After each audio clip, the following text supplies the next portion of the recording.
নমস্কার বন্ধুরা, কেমন আছেন সবাই? আশা করি সবাই ভালো আছেন। আজকে একটা বাচ্চাদের প্রিয় মজাদার চিকেনের রেসিপি নিয়ে চলে আসলাম। আজকে বানালাম চিকেন রোস্ট, যেটা কিনা ছোট বড় সবাই পছন্দ করবে। আমি এমনভাবে বানিয়েছি যে একদম সহজ করে, অল্প সময়ে ঘরে থাকা উপকরণ দিয়ে। চলুন তাহলে দেখে নেওয়া যাক। প্রথমে আমি একটা পেস্ট বানাবো বাদাম আর কিশমিশের।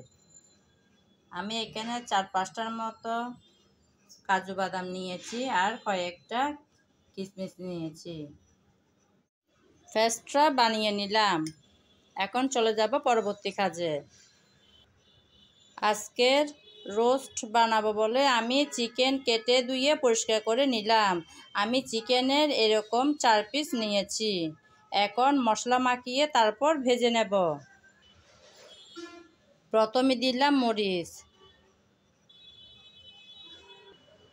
তারপর লবণ,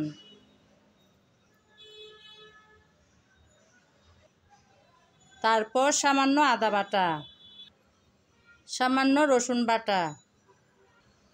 এখন এক ফালা লেবু আমি কেটে রেখেছি, সেটা রস দিয়ে দেব। হাতের কাছে লেবু না থাকলে ভিনেগার দিলেও চলবে। এখন সবগুলো মশলা ভালো করে চিকেনের গায়ে গায়ে আমি মেখে নেব।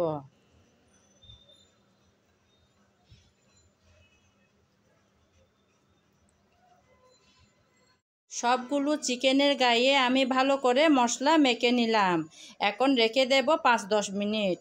হাতে যদি সময় না থাকে না রাখলেও চলবে।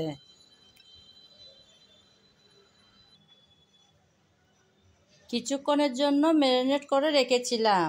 ম্যারিনেট হয়ে গেল। এখন ভেজে নেওয়ার পালা। চিকেনগুলো ভাজার জন্য আমি চুলায় আগে থেকে তেল গরম হওয়ার জন্য বসিয়ে দিয়েছিলাম। তেল গরম হয়ে গেল।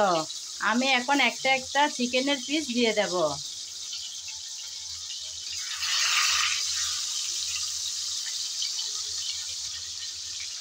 খুব বেশি লাল করে কিন্তু ভাজবো না। দুটো সাইড একটু উল্টিয়ে পাল্টিয়ে ভেজে নিলে হয়ে যাবে। একটা সাইড ভাজা হয়ে গেল, আমি আরেকটা সাইড উল্টিয়ে দিলাম।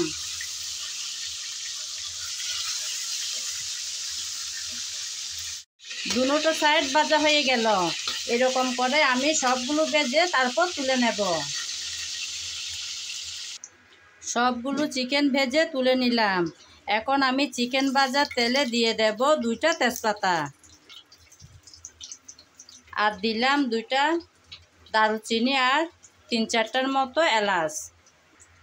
হালকা করে নেড়ে দেব যাতে সুন্দর একটা সুগন্ধ ছড়ায়। হালকা করে নাড়িয়ে নিলাম। এখন দিয়ে দেব পেঁয়াজ কুচি। আমি কিছুটা পেঁয়াজ কুচি করে রেখেছি, সেগুলো দিয়ে দিলাম।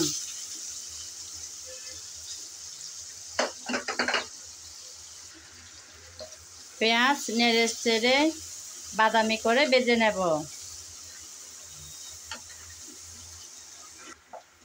পেঁয়াজ আমি নেড়ে চেড়ে ব্রাউন কালার করে ভেজে নিলাম। এখন দিয়ে দেব আদা বাটা আর রসুন বাটা। রসুন বাটা দিলাম, তারপর দিলাম আদা বাটা। আদা আর রসুন একসাথে ভালো করে নেড়ে চেড়ে একটু কষিয়ে নেব, যাতে কাঁচা গন্ধটা চলে যায়। হালকা করে ভেজে নিয়েছি। এখন দিয়ে দেব পেঁয়াজ বাটা। আমি 1 কাপ পরিমাণ পেঁয়াজ বাটা রেখেছিলাম, সেগুলো দিয়ে দিলাম। পেঁয়াজ এখন নেড়েচেড়ে ভালো করে কষিয়ে নিতে হবে। পেঁয়াজ বাটা আমি কিছুক্ষণ নেড়েচেড়ে ভেজে নিয়েছি। এখন যে মশলাগুলো রেখেছি তা পরপর দিয়ে দেব। প্রথমে দিলাম মরিচ, তারপর দিলাম জিরা, ধনিয়া, গরম মশলার গুঁড়ো, জায়ফল, জয়ত্রী সব একসাথে গুঁড়ো করা পাউডার। এখন দিয়ে দেব স্বাদ মতন লবণ। সব একসাথে আবার ভালো করে কষিয়ে নিতে হবে।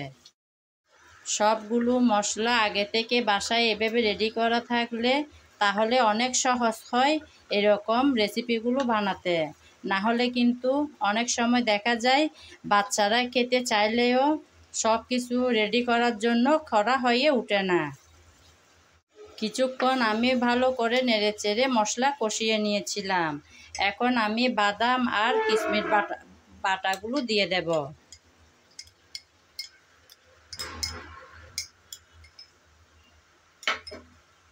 বাদাম আর কিশমিশ বাটা দিয়ে আবারও একটু ভালো করে নেড়েচেড়ে দিতে হবে। বাদাম আর কিশমিশ বাটা দিয়ে আমি কিছুক্ষণ ভালো করে কষিয়ে নিয়েছি। মশলা কিন্তু ভালো করে কষানো হয়ে গেল। মনে রাখতে হবে মশলা কষানোর উপরে কিন্তু তরকারির ভালো মন্দ স্বাদ আসে। সুন্দর কালার, সুন্দর ঘ্রাণ, ভালো স্বাদ তিনটাই কিন্তু আসে ভালো করে কষানোর উপর। এখন দিয়ে দেব টক দই। টক দই আমি আগে থেকে ফেটিয়ে রেখেছিলাম।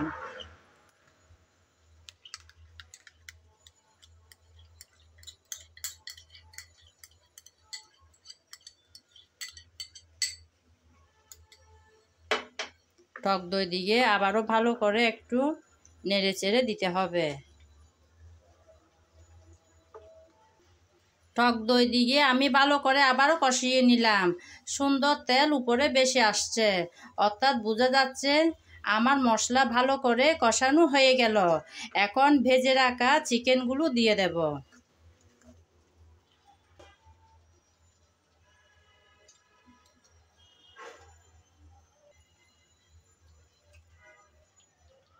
একটা একটা করে সবগুলো চিকেনের পিস আমি দিয়ে দিয়েছি। এখন ডেকে কিছুক্ষণ কষিয়ে নেব। ডেকে দিলাম 4-5 মিনিটের জন্য।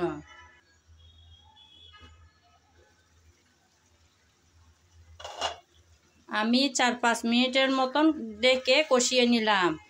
এখন একটু উল্টিয়ে পাল্টিয়ে দিতে হবে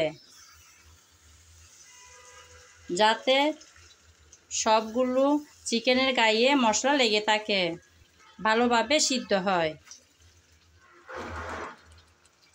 কিছুক্ষণ তো কষিয়ে নিয়েছি, এখন সামান্য পানি দিয়ে দেব। সামান্য পানি দিয়ে দিলাম যাতে চিকেনগুলো ভালোভাবে সিদ্ধ হয়। এখন ডেকে রান্না করব 8-10 মিনিট। ফিরে আসবো 8-10 মিনিট পর।